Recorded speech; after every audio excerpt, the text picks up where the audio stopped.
My next video should be a Final Fantasy video. Well, that didn't happen. Final Fantasy is one of the most important video game series ever. Without it, I don't think JRPGs would be nearly as popular in the West as they are now. The series didn't blow up in popularity in the West until Final Fantasy VII was released. It helped that this was the first game in the series to release in PAL regions.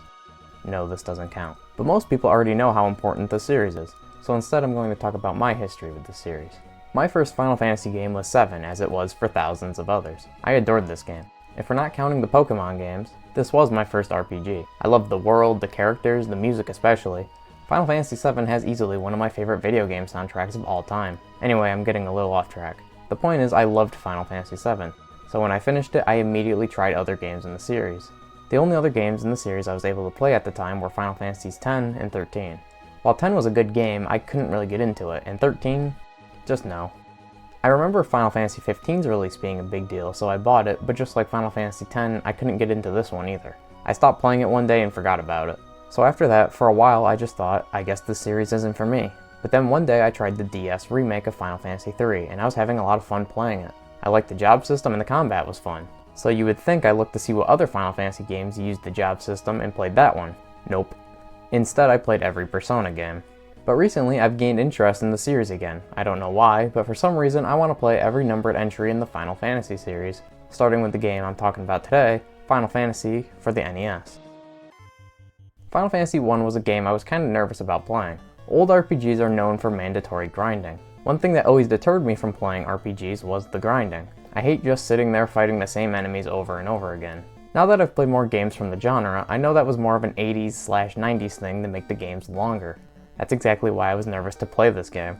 But I was surprised to find out, Final Fantasy doesn't require the player to grind at all. I mean, you can if you want, but there was never a point during my playthrough where I had to grind to progress. As long as you use the best weapons, armor, and spells that are available to you at the time, you should never need to grind, as long as you make a good team. Final Fantasy allows you to make a team of 4. There are 6 different types of party members you can use. The fighter, who can do a bunch of physical damage with the right equipment. The black mage, who is good at using spells like ice, fire, and lightning. The white mage is good at using healing and support spells. The red mage is like a mix of the fighter and the mages. The black belt, who doesn't even need a weapon to do damage. His bare fists are his best weapon. And the thief. I regret choosing the thief. The thief is supposed to have high evasion and let you have a higher chance of running away from enemies. That's why I chose him. Sometimes you don't need the extra experience points and you just want to continue with the plot. But the thief is broken and doesn't work. If you're thinking about playing this game, do yourself a favor and don't play the original NES version, because this version is broken. There are weapons with secondary effects that don't work, spells that don't do what they're supposed to do or don't work at all, and I already mentioned the thief. If you play this game, play another version of it. PlayStation, Game Boy Advance, Pixel Remaster. Any other version is better than the original. Now you might be asking why I decided to play the original, if all the other ways to play Final Fantasy I are way better. Since this is the first game in the series, I wanted to experience it in its original form, bugs and all. And even though this game is buggy, the game was still really fun. Final Fantasy is as basic as it gets when it comes to its plot. Your heroes save the world, that's it. Okay, there is a bit more to it than that. There are 4 elemental fiends you have to hunt down because they have darkened the elemental crystals, so the heroes have to defeat them and restore the light to the crystals. The gameplay is also just as basic. Final Fantasy is turn-based. You give a command to each of your teammates, and then watch them fight, then repeat. That's pretty much it. I guess the reason why I was having so much fun was because the game was challenging. Random encounters in this game can be surprisingly punishing if you're not prepared. Boss fights, on the other hand, are pathetically easy. Getting through the dungeons and fighting the random enemies was the real challenge. The lava dungeon was especially brutal. There's lava on the ground that hurts all your party members, as well as giving you a seizure. That and the fact that dungeons don't have save points in them, meaning if you die you have to go all the way back to your last save. Yeah, some of these dungeons were pretty brutal. So I think the combat and dungeon crawling is difficult but fun. But what about the rest of the game, like side quests, world exploration, and story progression? Well, I didn't do any side quests other than the one to make my team into more experienced fighters, so why did I write this into the script? Exploring the world of Final Fantasy was surprisingly fun. Most NES games came with a map of the world in the box, like The Legend of Zelda did. Final Fantasy did as well, but Final Fantasy also has an in-game map. The map marks every town and dungeon, so you always know where they are. And eventually you get a boat and airship to make traversing the land much easier and faster. I never found myself looking up a guide to see where I had to go next. As long as you talk to people in the towns and maybe take a few notes, you should always know where to go. That's pretty impressive. Other NES games, like Zelda, didn't have a map and never really directed the player in any way. I know Zelda kinda had a map, but I don't count the gray box at the top of the screen as a map. Without a guide, players would get lost. I know a lot of people like the original Legend of Zelda for that reason, but I much prefer the way Final Fantasy does it, giving you a goal and letting the player do it in any order or way they want. Final Fantasy 1 surprised me. It surprised me that after all these years, it's still a fun game to play. I'm not saying old games aren't fun, but old RPGs are known to have a lot of grinding and some questionable design. But here I am talking about how great Final Fantasy still is. I know for a fact one day I'm going to replay this game using a different team. I was able to beat this game in a single day. And for an RPG, that isn't very long. I was going to say I'm excited to play Final Fantasy 2, but I've heard nothing but bad things about that game. But I'm going to go into that game with an open mind. Final Fantasy 2 is considered by many to be one of the worst games in the series. Even though I said I was going to go into this game with an open mind, I was still kinda nervous when heading into this one. But before we get into the game, I should mention, just like Final Fantasy 1, there are a bunch of different versions of Final Fantasy 2. The game was originally released on the Famicom in 1988 in Japan. The West wouldn't be able to play this game until Final Fantasy Origins released on the PlayStation.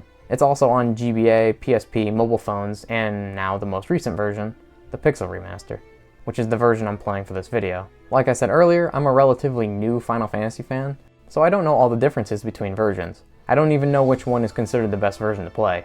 I chose the Pixel Remaster because, honestly, it's because it was on sale on Steam. Also because, with it being the most recent version, Square made some quality of life changes to make the experience better. At least that's what I've heard. Anyway, let's get into it. Immediately I could tell Final Fantasy II was going to have a much bigger focus on its story than the first game. Final Fantasy II had a lot of dialogue, and I think the story is alright. It's a pretty simple story. You can summarize it as the rebellion wants to stop the Emperor and save the world. But for an 8-bit game, it's a very ambitious story.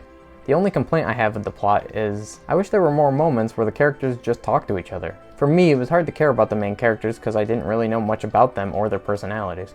I also thought the mechanic where you save keywords to ask people about them was kinda pointless, and by the end of the game was kind of annoying. It just turned into choosing every option until I chose the right one. I think it was a good idea, but it just wasn't fleshed out. But let's get into the real reason why most people consider this one of the worst games in the series: the gameplay. Final Fantasy II, just like the first game, is turn-based.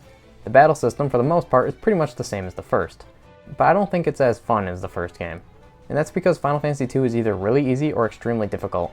There was no in between, and that's because of the way you level up in this game. Unlike the first game, or most RPGs, where after you win a battle you get experience points, and after you get enough of those you level up and your stats get better. In Final Fantasy II, your characters don't level up, but each of their stats level up and get better over time the more you do that action. For example, the more you hit an enemy with a sword, the better that character is at using swords. So sword attacks with that character will start doing more damage. And same goes for bows, axes, spells. You even get more HP the more damage you take. Just gotta make sure you don't die. When I first started this game, I worried, oh no, there's gonna be a lot of grinding in this game, isn't there? But to my surprise, there wasn't that much grinding. The only time I had to grind during this playthrough was towards the end of the game. My spells were underleveled. But other than that one time, I never needed to grind for better stats. Maybe it's because I fought pretty much every random encounter, maybe I just got lucky, or maybe the Pixel Remaster changed some things to make it easier. Either way, I actually like this type of level up system. I mentioned during the Final Fantasy 1 portion of this video, I know I'm going to replay the first game one day with a different team, and during the first half of Final Fantasy 2, I thought the same thing. This system allows each party member to be whatever the player wants them to be. I really like it, even though it's not perfect in this game.